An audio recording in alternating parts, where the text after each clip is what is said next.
Hello बच्चों, कैसे हैं आप सब। उम्मीद करती हूँ आप सब बहुत अच्छे होंगे। एक बार फिर हाजिर है आपकी अपनी मैम रेनिका मलिक हिंदी की पाठ्य पुस्तक झिलमिल में पाठ 4 हॉकी का जादूगर की रोचक वीडियो के साथ। क्या बच्चों, आपने हॉकी या फिर जादूगर इनमें से कोई नाम सुना है? हाँ, ज़रूर सुना होगा। हॉकी एक खेल का नाम है जो कि हमारा राष्ट्रीय खेल है। और जादूगर के बारे में भी आप सब जानते होंगे। आपने स्कूल में जादू का खेल देखा होगा। जादू का खेल दिखाने वाला कौन? जादूगर। हमारे पाठ का नाम है हॉकी का जादूगर, यानी जो हॉकी के खेल में पूर्ण रूप से परफेक्ट, यानी इस खेल की पूर्ण जानकारी। इस पाठ में हम जानेंगे कि हमारे देश में राष्ट्रीय खेल हॉकी का जादूगर किसे कहा गया है और क्यों। इन सब बातों को जानने के लिए पाठ को पूरा पढ़ते हैं। पाठ 4 हॉकी का जादूगर शुरू करते हैं। हॉकी का मैदान। ध्यानचंद सेंटर फॉरवर्ड जगह पर खेल रहे थे। इस स्थान पर खेलने वाला खिलाड़ी अग्रिम पंक्ति का मध्य व प्रमुख होता है। सबकी नज़र गोल पोस्ट पर थी। गोल करने के लिए ध्यानचंद बिजली की गति से आगे बढ़े। उन्होंने जोरदार स्कूप किया। गेंद उठाने की इस कला में उनका जवाब न था, लेकिन यह क्या, गोल न हुआ। गेंद गोल पोस्ट के ऊपर से होती हुई बाहर निकल गई। आश्चर्य की गोल न हुआ। गोलकीपर, दूसरे खिलाड़ी व दर्शक सब अचंभित रह गए। तो बच्चों, इसमें आपने देखा कि ध्यानचंद बिजली की गति से, यानी बहुत तेज पूरे जोश के साथ आगे बढ़े, फिर भी उनका गोल नहीं हुआ। सभी सोच रहे थे, आश्चर्य थे, क्योंकि सभी को ध्यानचंद पर पूरा विश्वास था कि यह गोल जरूर करेगा, लेकिन ऐसा नहीं हुआ। क्योंकि ध्यानचंद हॉकी के खेल के बहुत मान्य खिलाड़ी माने जाते हैं। इसीलिए इन्हें हमारे हॉकी का जादूगर कहा जाता है। ध्यानचंद के चेहरे पर अफसोस के भाव थे, लेकिन वे खेलते रहे। उन्हें शक हुआ कि गोल पोस्ट की ऊंचाई में कोई गलती है। मैच के बाद उनके आग्रह पर गोल पोस्ट नापा गया। उसकी ऊंचाई 3 इंच कम पाई गई। गोल होने का राज खुल गया। तो देखो, आपने देखा बेटा कि उसे कितना अनुभव था अपने खेल के बारे में, कि उसको तभी के तभी यह पता चल गया था कि गोल क्यों नहीं हुआ, इसका क्या कारण है। लेकिन उस समय वो कुछ नहीं बोले और खेल को ध्यान से खेलते रहे। उन्होंने पूरा ध्यान खेल पर रखा। लेकिन बाद में उन्होंने वहाँ जो लोग थे मैदान में, उनसे रिक्वेस्ट की कि भाई इसको मापा जाए, इसके बारे में कुछ उसने जानकारी ली, जिसमें गोल पोस्ट में कमी पाई गई। इसी वजह से उसने इस गलती को पकड़ लिया।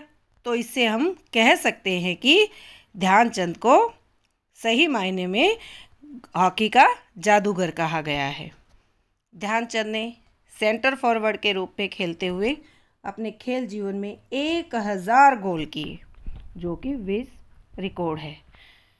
हॉकी के इस खिलाड़ी का जन्म इलाहाबाद प्रयाग में 29 अगस्त 1905 को हुआ था। इनके पिता का नाम सोमेश्वर दत्त सिंह और माता का नाम श्यामा देवी है। पत्नी का नाम जानकी देवी था। तो बेटा, इसने काफ़ी विश्व रिकॉर्ड भी बनाया। इन्होंने काफ़ी अच्छा खेलते थे। और इनका जन्म 29 अगस्त 1905 को कहाँ हुआ? इलाहाबाद में। इनके पिता का क्या नाम था? सोमेश्वर दत्त सिंह और माता श्यामा देवी। पत्नी का नाम जानकी देवी। ये सभी बातें हमें याद रखनी है, अपनी नोटबुक पर भी लिखनी है, क्योंकि इस तरह के प्रश्न परीक्षा में पूछे जाते हैं। और हमें अपने राष्ट्रीय खेल के खिलाड़ी यानी हॉकी के जादूगर के बारे में जानकारी भी होनी चाहिए, क्योंकि उन्हें हमारा देश जानता है, उनका नाम था, तो उसके बारे में हमें जानकारी होनी चाहिए, क्योंकि आगे जब हम बड़े हो जाएंगे तो भी उनके बारे में काफ़ी प्रश्न आते हैं।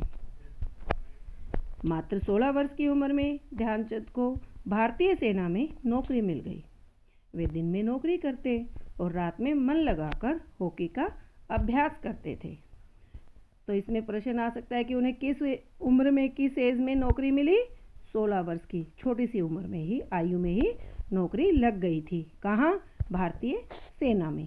लेकिन खेल का जुनून था और उसे वो छोड़ भी नहीं सकते थे, तो दिन में तो वो क्या करते थे? अपनी नौकरी करते थे और रात में हॉकी के खेल की प्रैक्टिस करते थे। स्टिक और बाल के साथ उनकी कलाकारी कमाल की थी। वे विपक्षी रक्षकों के बीच गेंद को अपने स्टिक से चिपकाए हुए मछली की तरह फिसल जाते और गोल पर गोल करते।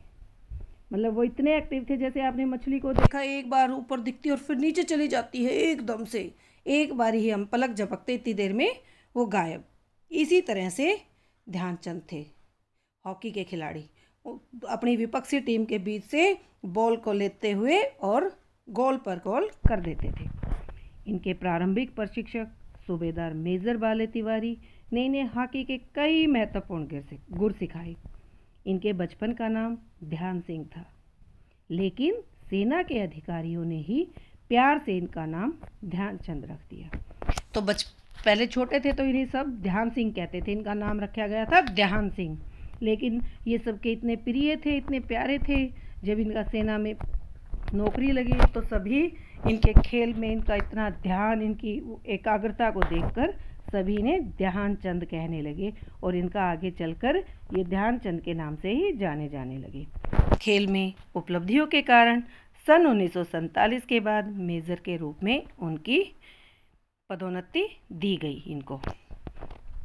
सन 1936 के बर्लिन ओलंपिक में ध्यानचंद की कप्तानी में भारतीय हॉकी टीम ने जर्मनी को उसके घर में 8-1 से करारी शिकस्त देकर स्वर्ण पदक जीता। 1936 में बर्लिन में ओलंपिक हुए थे बेटा, जहां पर हमारी हॉकी की टीम गई और उसके कप्तान कौन थे? ध्यानचंद। और उन्होंने वहां भी उन्हीं के वहां की जो बर्लिन की टीम थी उसको हराया था 8-1 से, और वहां पर उन्होंने स्वर्ण पदक जीता था। फाइनल देखने के लिए स्टेडियम में जर्मन तानाशाह एडोल्फ हिटलर भी मौजूद थे। मतलब जो बर्लिन के राजा थे वो भी वहाँ आए हुए थे। उनका नाम था एडोल्फ हिटलर। विजेता टीम को उनके हाथों स्वर्ण पदक दिए जाने थे। जो जीतने वाली टीम थे उन्हें इनाम को किसने बांटना था? वहाँ के राजा ने।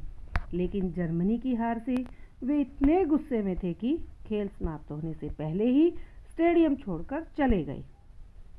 तो भाई वहाँ का राजा और उसी की टीम हार जाए तो देखो उसको लगेगा, उसको बहुत गुस्सा आया कि मेरी टीम हार गई, और वो मैदान छोड़कर वहाँ से पहले ही बगैर इनाम दिए बच्चों को, खिलाड़ियों को चले गए। अगले दिन हिटलर ने हॉकी के जादूगर ध्यानचंद से मिलने का संदेश भिजवाया। इससे वे बेहद चिंतित हो गए। उन्होंने हिटलर की तानाशाही व क्रूरता के कई किस्से सुने हुए थे। जब वहाँ के राजा ने ध्यानचंद को अपने वहाँ बुलाया तो वो डर गया, क्योंकि वहाँ का राजा जो था वो बहुत ही क्रूर था, सब उससे बहुत डरते थे। तो उसके बारे में सुन रखा था ध्यानचंद जी ने, तो वो भी घबरा गए कि पता नहीं वहाँ जाने के बाद वो क्या कहेंगे, क्या होगा। तो वो काफ़ी चिंतित थे इस बात को लेके।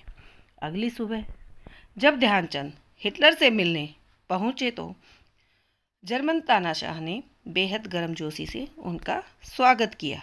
गर्मजोशी मतलब पूरे जोश के साथ अच्छे तरीके से ध्यानचंद का वेलकम किया, स्वागत किया। बातचीत के दौरान हिटलर ने उनके सामने जर्मन फौज में बड़े पद का प्रस्ताव दिया। क्या किया? वहाँ के राजा ने अपनी उसमें सेना में भर्ती करने के लिए, बड़े पद पर रखने के लिए उन्हें नौकरी के लिए बोला कि तुम हमारी फौज में नौकरी करो, जो कि वो हमारी भारतीय सेना में नौकरी करते थे। और अब उन्होंने उसकी टैलेंट को देखते हुए उसे अपने वहाँ रखने के लिए कहा। लेकिन हमारे दादा ने अपने देश प्रेम के कारण यह प्रस्ताव विनम्रतापूर्वक ठुकरा दिया। ध्यानचंद अपने देश से बहुत प्यार करते थे, सभी करते हैं, आप और हम भी करते हैं। तो वो देश प्रेमी थे। उन्होंने बड़े अच्छे तरीके से, बड़े प्यार से राजा को उस नौकरी के लिए मना कर दिया। तो बच्चों, हमने आज आधा ही लेसन पढ़ा है, क्योंकि पाठ बहुत बड़ा है। अगर हम पूरा पढ़ेंगे तो हमें समझ नहीं आएगा, और समझ नहीं आएगा तो पढ़ने का कोई फ़ायदा नहीं है।